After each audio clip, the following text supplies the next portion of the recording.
Please welcome the United States Secretary of State, Michael Pompeo.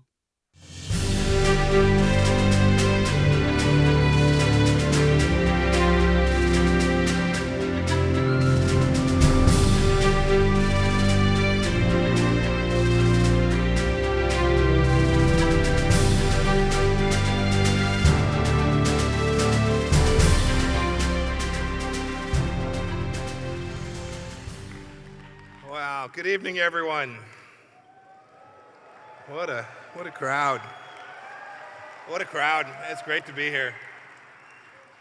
It is wonderful to be with you all tonight. I want to say a few thank yous. My thanks to AIPAC Board Chairman Mort Friedman, my friend Howard Korr, and your new president, Betsy Burns-Korn, and all the incredible AIPAC members and amazing volunteers for putting this amazing gathering together. Thank you. God bless you all.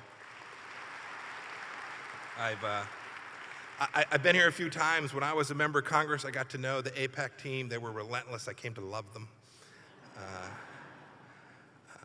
But it is wonderful, and it never gets old to be here with so many great friends of the relationship between America and Israel.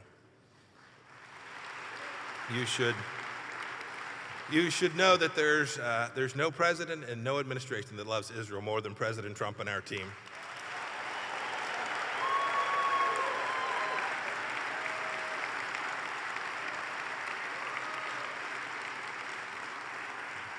So I was gonna walk through the things we've done in 3 years, but I'm just gonna do since I was here last time, because we all gotta get someplace tonight.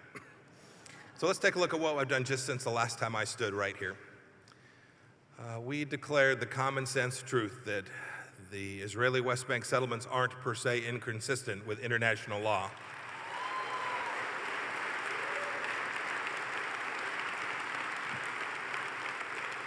We released a groundbreaking vision for peace.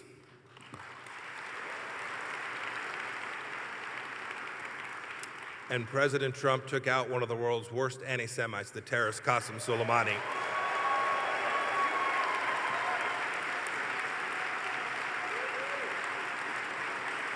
Thank you. So the previous administration had a phrase that used to say that Osama bin Laden is dead and General Motors is alive. So that was good. I think we could do one better. Qasem Soleimani is dead and Israel and the United States are alive.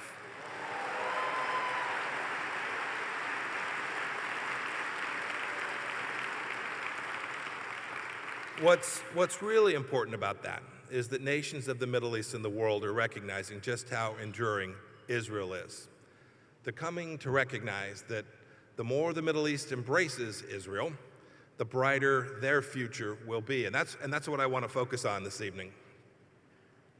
Under President Trump, Israel is not a pariah, but a partner, and rightly so. Our special nations show so much: a pioneering spirit, basic rights and freedoms, including religious freedom and pluralism, rough and tumble politics. Indeed, Israel loves democracy so much, they're holding their third election. They just can't get enough of them. And just think of all the benefits that Israel brings to the region in which it lives. It's an example of pluralism and free speech.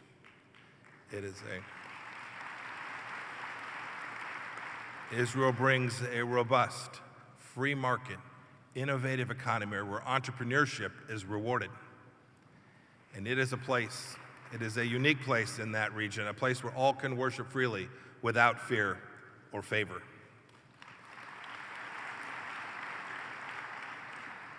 These good things have ripple effects. You all know this. A strong democracy sets that example for pluralism. A productive Israeli economy creates jobs. And an Israeli society respectful of all faiths shows there's nothing to fear from religious minorities. Now, not every nation or institution is as supportive of a strong, free, democratic, and prosperous Israel as we are. But look closely around the world, and you will see that the nations of the world are increasingly embracing Israel, the nation state of the Jewish people, as central to a bright future for the Middle East.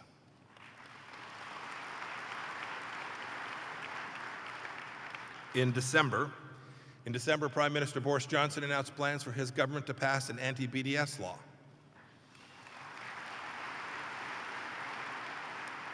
That same month, French parliamentarians voted to declare anti-Zionism as anti-Semitism, as I spoke about last year.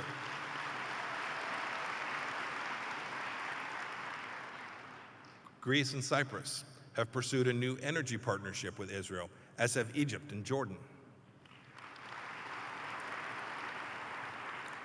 Guatemala, Honduras, Nauru have recognized Jerusalem as the capital of Israel, and Brazil says that it intends to do so. Come join.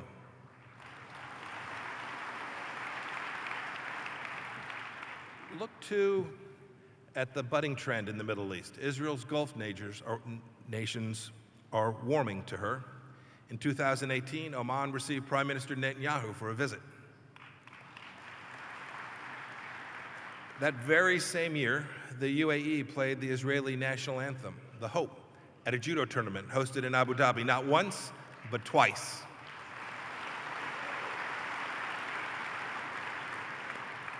Last year, our Bahraini friends allowed Israeli journalists to visit for the first time since 1994. Saudi Crown Prince Mohammed bin Salman said, quote, I believe the Palestinians, the Israelis have the right to have their own land. And I remember being in that room when ambassadors from Oman, Bahrain, and the UAE attended the White House ceremony unveiling the vision for peace, where President Trump and Prime Minister Netanyahu both offered remarks. Now, these are just small examples, just a few glimpses of harmony, and there's still much more progress to be made. But I think these anecdotes suggest a growing attitude, a real shift, a shift among some of Israel's neighbors. And the more the Middle East embraces Israel, the brighter its future will be. That's true for the entire region.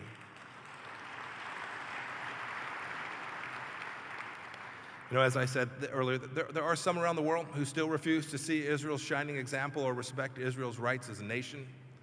The #1 state sponsor of anti-Semitism in the world, the Islamic Republic of Iran, is undoubtedly the worst. The regime continues to stoke hatred of Jews to serve their own corrupt ends. Through classroom textbooks, state media propaganda, and the poisoned declarations of their unelected leaders. You know, how sad, given that Iranians gave sanctuary to Jews during the Holocaust and helped Jewish families escape persecution in Iraq. It doesn't have to be this way. Let me be clear. The world knows that the noble Iranian people do not hate Israel or Jews or any other religious group. It's the bigoted, intolerant regime that does.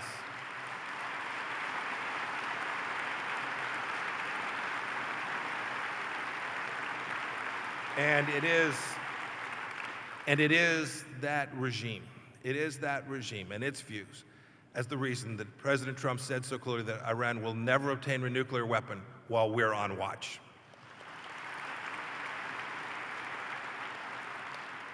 So who else refuses to respect Israel? Sadly, there are members of Congress who do too. In November, I received a letter from 106 members of Congress. They criticized moving the embassy to Jerusalem, closing the Palestinian office in D.C., halting foreign assistance to the West Bank and Gaza, and the rethinking that we did at the State Department about the settlements issue. Their claim in this letter was that this discredited the United States as an honest broker between Israel and the Palestinian Authority. They claim this severely damaged prospects for peace. They claim that this endangered the security of America, Israel, and the Palestinian people. You know, that discredits the United States. What damages peace, what endangers security, it's not recognizing the truth. The truth must be spoken, and it's what President Trump and our administration has done. The harm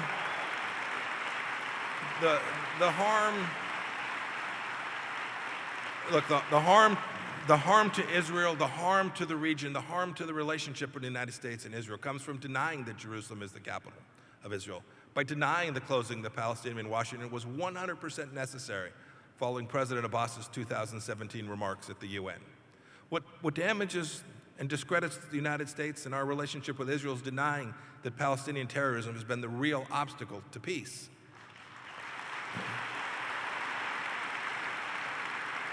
And it discredits this relationship when you deny that the settlement issue is a political dispute and not a political puzzle. And I'll have more to say about that in just a moment. And finally, the UN. The UN's so-called Human Rights Council and the High Commissioner, Michelle Bachelet. You know, for those of you who are watching, the Council recently released a database of companies doing business in East Jerusalem and Israeli settlements in the West Bank. That release from the United Nations only serves to facilitate the BDS movement and delegitimize Israel. How sad. I remember reading it after its release. This is an organization that was set up to ensure that no people ever again faced horrors like the Jews faced during the Holocaust, and it is now anti-Semitic.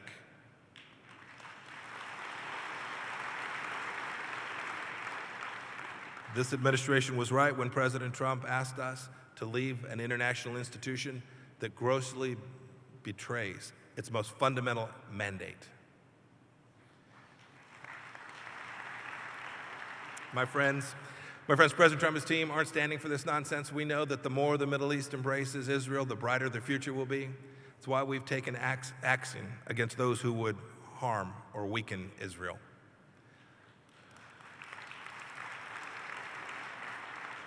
We've enacted the strongest pressure campaign in history to deprive the Islamic Republic of Iran diplomatic sanctuary or money for terror.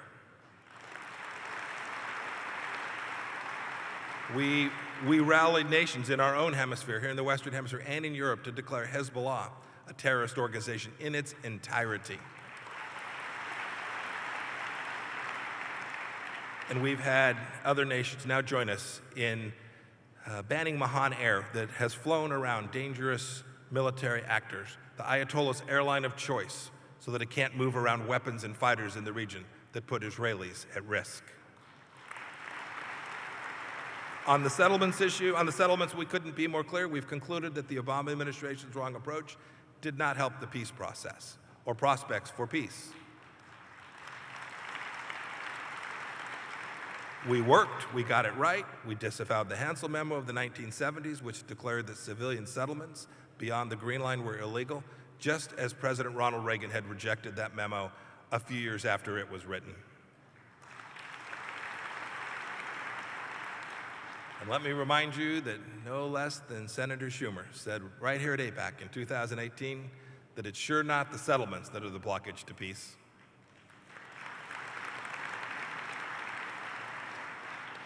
And further on the settlements issue, I know some American companies are wondering, some of you here today are wondering how to move forward in the wake of the UN Human Rights Council's release of the database that I just spoke about. It may not seem like much to some of you, but this is a real threat. And I'm proud to tell you that this afternoon, the State Department released official guidance on this subject. Here's what we said. We said that we share your frustration. We will continue to work with, trade, and invest in Israel. Neither the Human Rights Council nor the Office of the High Commissioner for Human Rights has the power to tell you what you can and can't do business in the West Bank. Don't be intimidated. If you're being subjected to imitation or harassment because of this database, let America know, and the United States will respond to take actions against members of our business community that are being threatened by this release that was so sorely mistaken.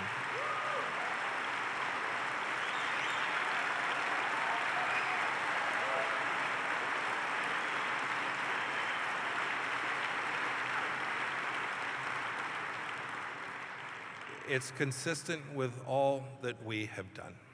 We will stand for a strong, free, democratic, and prosperous Middle East, and a prosperous Israel at the heart of that Middle East. The more the Middle East embraces Israel, the brighter the future will be. It's really quite simple. We stand with Israel. We stand for peace in the Holy Land. We stand with the great Israeli people. And we stand for the unbreakable bond between our two great nations, rooted in our shared traditions of freedom and equality. That tradition goes back to a beautiful biblical teaching that all humans are created, B'Tselem Elohim, in the image of God.